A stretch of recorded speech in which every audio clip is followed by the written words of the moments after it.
Hey, you know how sometimes you just get completely lost in thought staring up at the stars? Like, what's really going on up there? Mm. Where did it all come from? It's the kind of stuff that can really make your brain do somersaults. Oh, definitely. Well, that's exactly where we're heading today, diving deep into Stephen Hawking's A Brief History of Time. That's right. Think of this as part one of our cosmic journey. We're just tackling the first couple of chapters for now, laying the groundwork for some seriously mind-bending concepts about the universe. Yeah, and what's so fascinating about these early chapters is seeing how our picture of the universe has, well, changed over time. Hugely. We're talking about going all the way back to some pretty ancient ideas, the kind where maybe the Earth was flat, maybe even sitting on a giant turtle's back, Right, those early myths. and then tracing that all the way up to Einstein's totally game-changing theories. We're just going to chat about it like we're catching up, trying to make sense of some seriously big stuff. Sounds good. So let's wind the clock way back.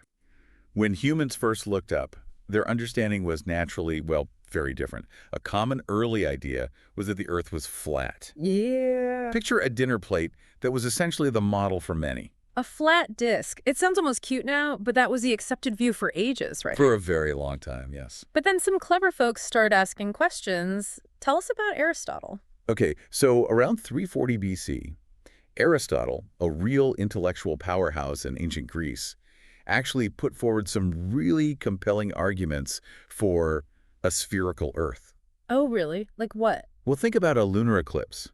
He noticed that the Earth's shadow on the moon was always curved, always round. Uh-huh. Now, if the Earth were a flat disk, that shadow would only consistently be round. The sun was always directly beneath the disk's center during an eclipse, which is unlikely. Right, you'd expect like an oval shape sometimes. Exactly. Otherwise, you'd expect to see oval shadows sometimes. The fact that it was always a curve was a pretty strong piece of evidence. That makes a lot of sense. What was another clue he had? Well, the Greeks were also travelers. Yeah. And they observed that the North Star appeared lower in the sky as you journeyed southward. Okay.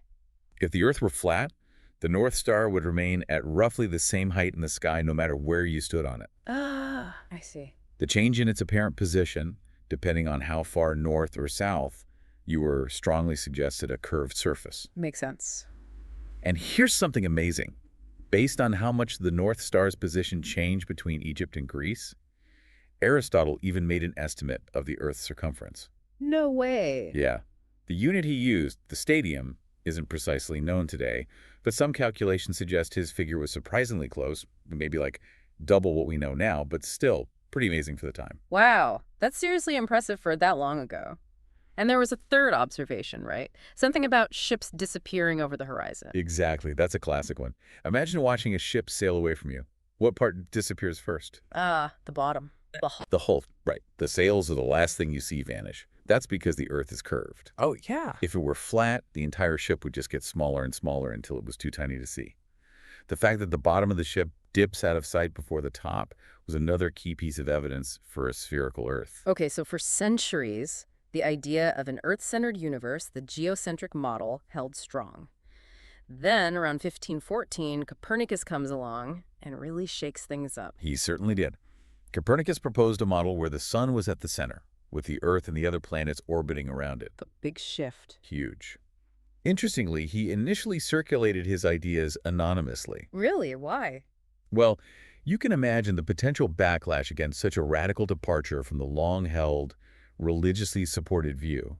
It really speaks to the courage of his conviction, though, to even put it out there. Absolutely. And it took quite a while for his ideas to really catch on, didn't it? It did. It wasn't until almost a century later that astronomers like Johannes Kepler and Galileo Galilei started to publicly back the Copernican theory. Right. Galileo, in particular, delivered a major blow to the old Earth-centric view in 1609 when he started using a telescope, a brand new invention back then, to observe the night sky. What did he see that was so revolutionary? He turned his telescope towards Jupiter and saw that it had its own moons orbiting it. Whoa. Yeah, this was direct proof that not everything revolved around the Earth. While you could still theoretically try to make the Earth-centered model work by imagining these incredibly complex paths for Jupiter's moons. Like epicycles on epicycles. Exactly, epicycles upon epicycles. As they orbited our planet while also orbiting Jupiter, Copernicus's model was just so much simpler and more elegant, it just made more sense. Occam's razor, sort of. Basically, yeah. And Kepler then refined Copernicus's model even further, right? Exactly. Copernicus thought the orbits were perfect circles, but Kepler realized they were actually ellipses, sort of like stretched out circles. Okay. With this correction, the predictions of the sun-centered model finally matched the observed movements of the planets with remarkable accuracy. So the universe suddenly felt a lot bigger in a way.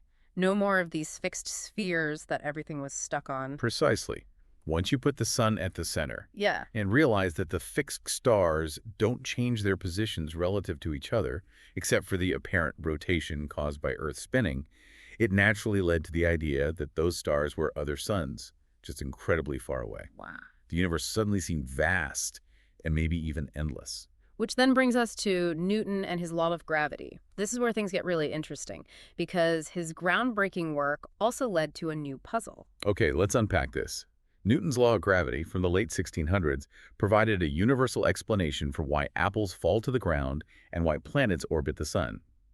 It showed that every object with mass attracts every other object with mass. Right. The universal law. So the logical question that arose was, if stars have mass, shouldn't they all just pull each other together and eventually collapse into one giant lump? Yeah, that's exactly what I would have thought. A cosmic pileup. Exactly. Newton himself was aware of this issue. In a letter he wrote to Richard Bentley in 1691, he argued that if there were only a finite number of stars within a limited region of space, they would indeed collapse. Okay. But then he proposed a fascinating idea. What if there were an infinite number of stars spread out more or less evenly across an infinite universe? In that scenario, there wouldn't be any single central point for them all to fall towards, and the gravitational forces might, balance each other out, preventing a total collapse. Oh, infinity to the rescue. It's kind of a mind-bending solution. It is, but it also brings up a really fundamental question. Did the universe even have a beginning? This was a topic debated long before Newton, often from philosophical and religious perspectives. Right. We touched on those early cosmologies and Jewish, Christian, and Muslim traditions, which generally describe a universe with a definite starting point in the past. That's right. One common argument was the idea of a first cause. The reasoning goes that within the universe, every event has a prior cause. But then what caused the universe itself? This line of thought suggests there must have been an initial cause, a first cause, that set everything in motion.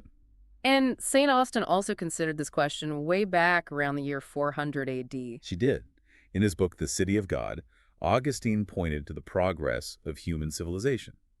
He observed that we remember who invented certain things and developed various skills and technologies. Okay. His argument was that if humanity, and perhaps the universe along with it, had existed forever, we wouldn't still be seeing this kind of relatively recent progress and remembering these developments. It wouldn't make sense. That's an interesting angle. Based on the book of Genesis, he even accepted a date of around 5000 BC for the creation of the universe.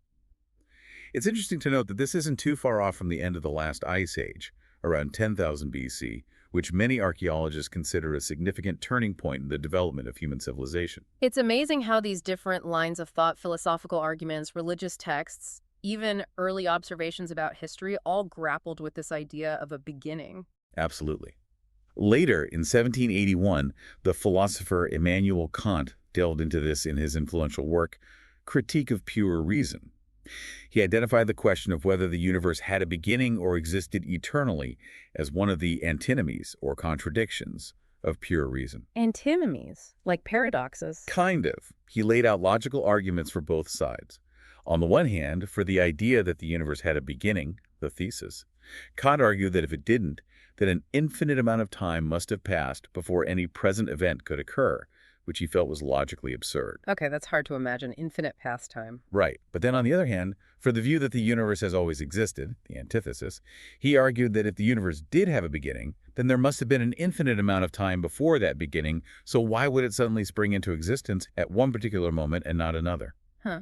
It sounds like you reached a bit of a philosophical dead end there, like you can argue either way. In a way, yes. His arguments for both sides hinged on the assumption that time itself stretched back infinitely, regardless of whether the universe had a starting point. But going back to St. Augustine's earlier point, perhaps the concept of time itself didn't even exist before the universe began. Ooh, interesting. Augustine argued that time is a property of the universe, created by God along with everything else, and therefore had no meaning prior to creation. It's a clever way of sidestepping that Kantian paradox. That's a really interesting way to think about it. Time itself, starting with the universe. So, with all these different ideas floating around, how do scientists actually try to answer these big questions? What makes a scientific theory, well, scientific? That's a crucial question. For our purposes, we can think of a scientific theory as a model of the universe, or at least a part of it, combined with a set of rules that link the element of that model to the observations we make. A model and rules. Got it. It's really important to remember that these theories exist in our minds. They're not necessarily a perfect mirror of some external reality, if that even exists. Right. According to Hawking, a good theory has two main characteristics. First, it accurately describes a wide range of observations using only a few arbitrary assumptions or elements. Okay. Simple and powerful. And second, it makes definite predictions that can be tested through further observations. If the predictions don't match, the theory's wrong, or at least needs fixing. Okay, so it's about explaining what we see and being able to predict what we might see in the future, and crucially, being testable, falsifiable. Exactly. That falsifiability is key. That makes sense. Now, all this talk about the universe and time leads us to a major turning point, the problem with the idea of absolute time. Exactly. For centuries, the Newtonian idea of absolute time, the notion that time flows uniformly for everyone throughout the universe, regardless of their motion or location, was the accepted view, like a universal cosmic clock. Yeah, seems intuitive. But then came a really pivotal experiment in 1887 in Cleveland by Albert Michelson and Edward Morley that really threw a curveball into this whole picture. The famous Michelson-Morley experiment, what were they trying to figure out? They were trying to detect something called the luminiferous ether. The ether, right. This was a hypothetical medium that scientists believed filled all of space and acted as the carrier for light waves, much like air carries sound waves or water carries water waves. Okay. The idea was that as the Earth moved through this ether in its orbit, it would create an ether wind, and the speed of light would appear to be different depending on whether it was traveling with or against this wind. Like trying to paddle a canoe upstream versus downstream. Makes sense. Exactly. So Michelson and Morley designed a very precise experiment using interferometry to measure the speed of light in different directions relative to the Earth's supposed motion through this ether. And what did they discover? They found nothing. Precisely. To their great surprise, and everyone else's, they found that the speed of light appeared to be the same in all directions, no matter how the Earth was moving. There was no evidence of an ether wind. Wow. So no difference. None that they could detect. This was a truly perplexing result that baffled scientists for years. So this ether thing, which was supposed to be fundamental to how light worked, seemed to not exist. What was the answer? It took a truly revolutionary thinker to break through this impasse. In 1905, Albert Einstein, who was working as a relatively unknown clerk in the Swiss Patent Office at the time, Yeah, the patent clerk story. published a groundbreaking paper.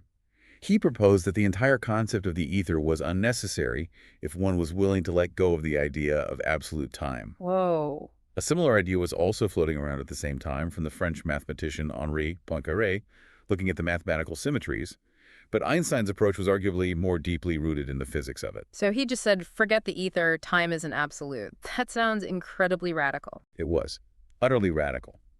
The cornerstone of his special theory of relativity was a fundamental postulate. The laws of science should be the same for all freely moving observers, regardless of their speed. Okay, laws are universal. This included Maxwell's theory of electromagnetism and, crucially, the speed of light. Einstein declared that everyone, no matter how they were moving, should measure the speed of light to be the same constant value c. The same speed for everyone, always.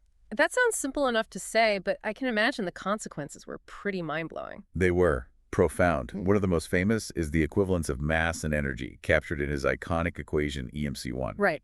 Another is the principle that nothing with mass can travel faster than the speed of light.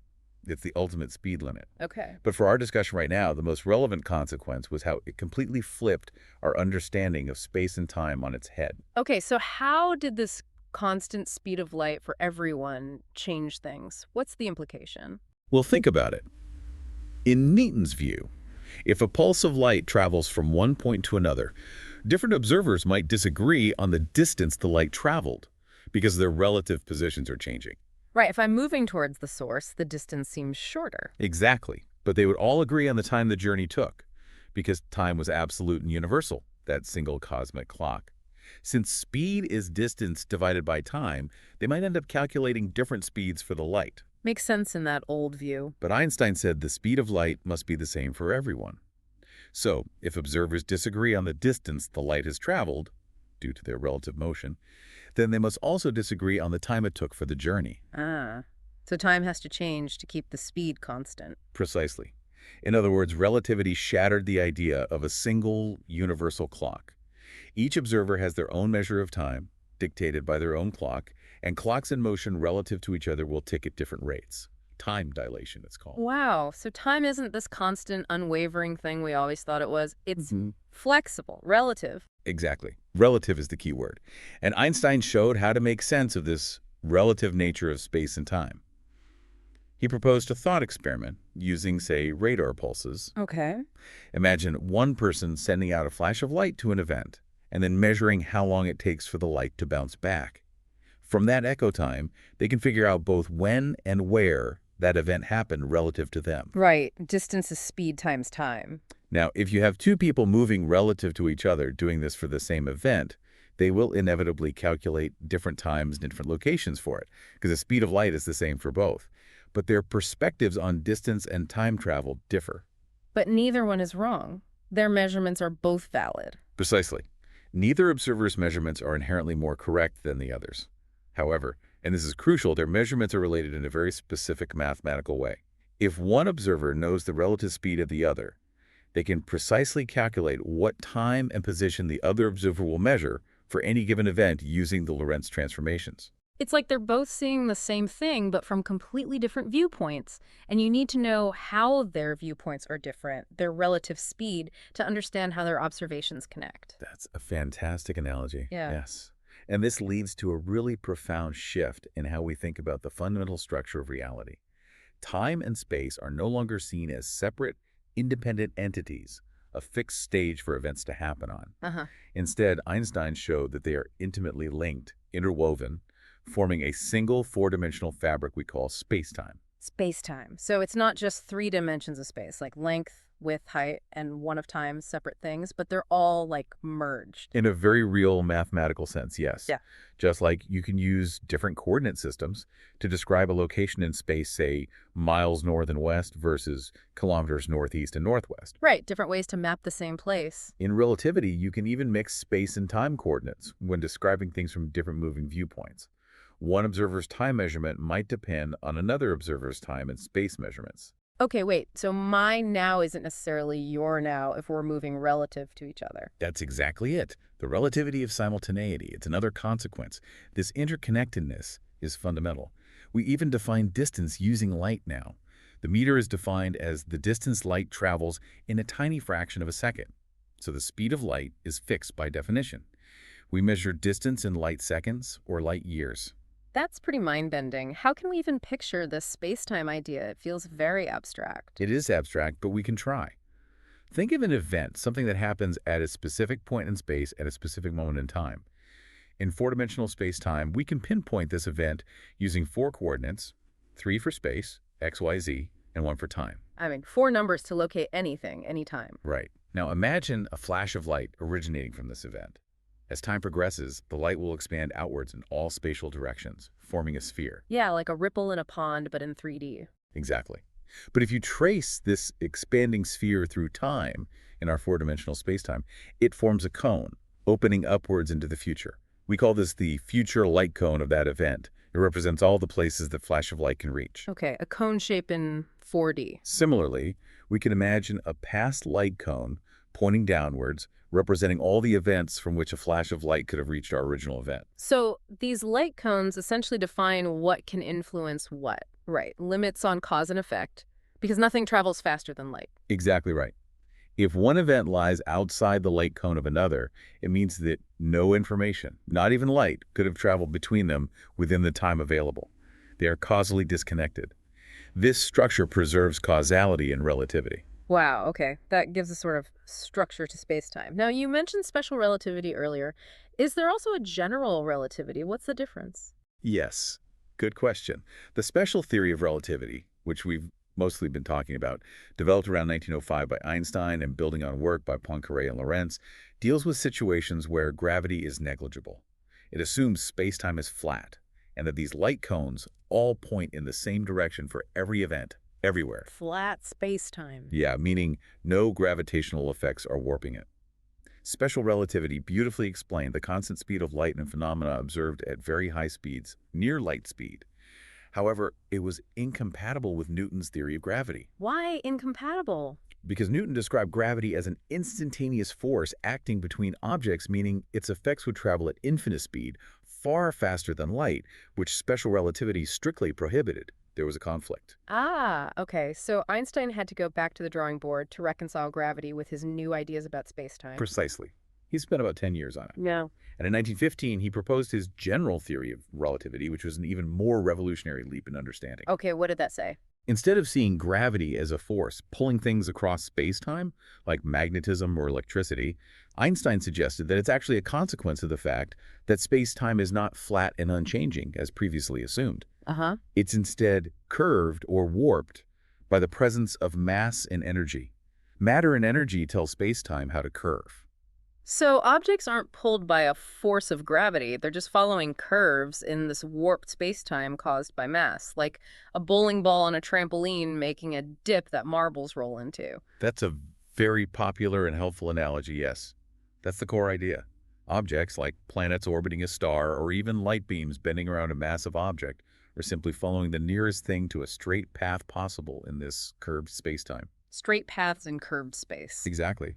These paths are called geodesics. Think of it like an airplane flying the shortest route between two cities on Earth. On a flat map, that great circle route might look curved. Right, it arcs upwards on the map usually. But it's actually the straightest possible path along the curved surface of the globe. Similarly, in general relativity, objects always follow straight lines, geodesics, in four-dimensional spacetime. But these straight lines appear to us as curved paths in our familiar three-dimensional space because spacetime itself is warped by mass and energy. And that curvature is what we perceive as gravity. That's a complete paradigm shift. From a static, fixed universe with forces acting on objects across empty space to a dynamic universe where the very fabric of space and time is shaped by matter and energy, and that shape dictates motion. Absolutely, it's profound. This new understanding of spacetime shaped by general relativity replaced the old idea of an essentially unchanging infinite universe, like Newton imagined, with a concept of a dynamic, evolving universe, a universe that could expand or contract, and one that likely had a beginning and might even have an end. This revolutionary idea, and its incredible implications, became the foundation for a whole new era of cosmology, the study of the universe as a whole.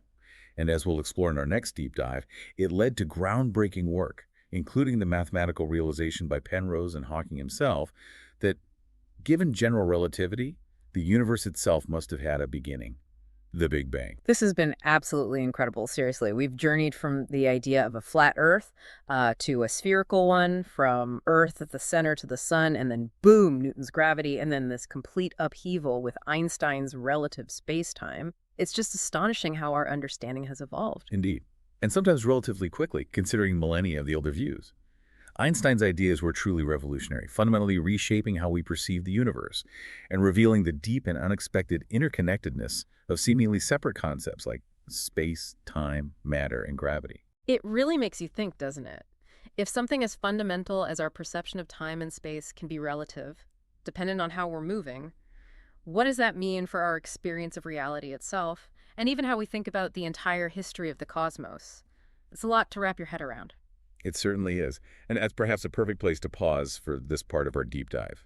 If you're as captivated as we are by these ideas, we highly encourage you to continue exploring a brief history of time, or maybe check out other resources on relativity and the early history of cosmology. There's so much more there. Yeah, definitely dig into it. And please join us next time as we continue our deep dive, where we'll be venturing into those implications of dynamic space-time, what general relativity tells us about black holes, and crucially, the expanding universe. Until then, keep pondering those big questions.